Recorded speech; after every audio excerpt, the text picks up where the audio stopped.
देश को green revolution देने वाले शास्त्री जी, देश को व्हाइट रेवोल्यूशन देने वाले शास्त्री जी, गांधी जी के फॉलोवर शास्त्री जी और 1965 में पाकिस्तान को घुटनों पर लाने वाले शास्त्री जी। इतनी महान बातों से भरे देश के प्रधानमंत्री लाल बहादुर शास्त्री जी की जब ताशकंद में रहस्यमयी मौत हुई तो पूरा देश हैरान था। लेकिन ये मौत अपने पीछे ढेर सारे सवाल छोड़ गई थी, जैसे कि क्यों जब उनकी लाश भारत आई तो वो नीली और काली पड़ चुकी थी। आखिर क्यों अंतिम संस्कार से पहले भी उनके पत्नी और उनके बच्चों को उनके अंतिम दर्शन करने नहीं दिए गए, और क्यों उस टाइम सरकार ने देश के प्रधानमंत्री की मौत का सच जानने के लिए उनका पोस्टमार्टम नहीं करवाया। और सबसे बड़ा सवाल तो ये कि आखिरी रात में जिस फ्लास्क से उन्होंने दूध पिया था उसकी फोरेंसिक जांच क्यों नहीं हुई। इन सभी सवालों को लेकर कुछ लोग कांग्रेस पर इल्जाम लगाते हैं तो कुछ लोग सीधा इंदिरा गांधी को ही कटघरे में खड़ा कर देते हैं। लेकिन इसकी सच्चाई जानने के लिए बने रहिएगा वीडियो के अंत तक। कहानी की शुरुआत होती है 1965 में, जब पाकिस्तान और इंडिया में वॉर चल रहा था। इस जंग की शुरुआत तो हमेशा की तहत पाकिस्तान ने ही की थी और हर बार की तरह इंडिया ने उनके घर में घुसकर मारा था और मारते मारते इंडियन फोर्स लाहौर तक पहुंच गई थी, जिसे शांत करने के लिए यूनाइटेड नेशंस ने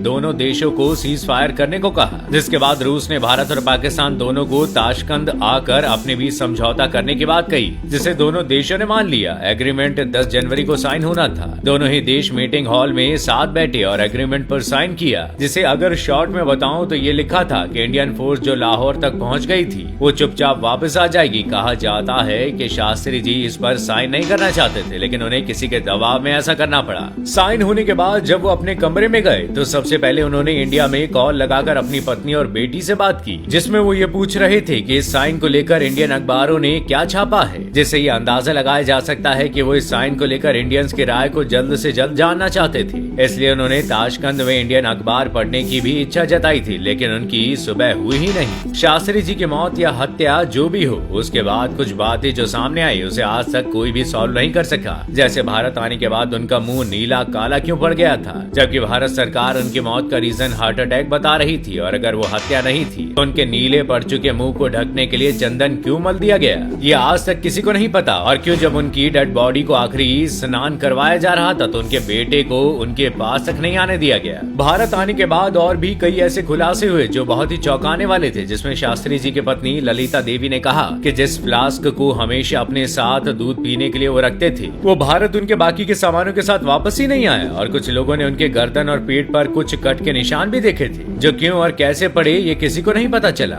इसमें सबसे बड़ा ट्विस्ट ये है कि उस दिन शास्त्री जी का खाना उनके शेफ ने नहीं बल्कि भारत के एम्बेसडर टीएन कॉल के शेफ मोहम्मद जान ने बनाया था। और जब रशियन खुफिया एजेंसी केजीबी ने उसे पकड़ लिया तो इंडियन गवर्नमेंट ने उसकी गारंटी लेकर उसे कैसे छुड़वा दिया।